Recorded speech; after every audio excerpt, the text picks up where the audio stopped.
So can you tell me more about like the writers and the writing in the game and sort of the creative choices that they've made? Talked about the puns, and I'm all in on here, but it's like hilarious, like the bony boogie and the names of the golems and just the write-ups about the characters. Like, is all of this like super purposeful? Is this meant to be sort of goofy so you don't get too attached to certain, because you're only with that character for a chapter? Like, what's sort of the push here?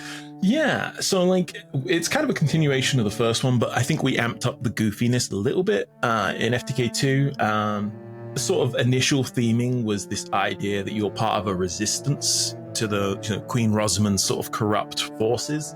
And the initial plan with why there are all these separate chapters is, I mean, for a mechanical reason, is for the King 1, we got feedback that it was too long. So we were like, well, but lore-wise, like story-wise, we wanted it to be like you were part of sort of a big resistance, and each character is sort of, rather than being, a rogue or a hero or something like that, you're a blacksmith, you're a friar, like occupational stuff. Yeah, your average Joes, Yeah. So the idea was you're part of this huge, like everyday, every person type group, and each of you are doing your part in that sector. You handle this part of it, and then the resistance in this part is handling their part of, whatever they need to do. So that was kind of that. But then we did kind of match it with this very, I like to think of it as sort of almost like Fable, like the original like Lionhead Games Fable, that kind of like very sort of cheeky, sort of almost like a low-key Monty Python in some ways, just very like,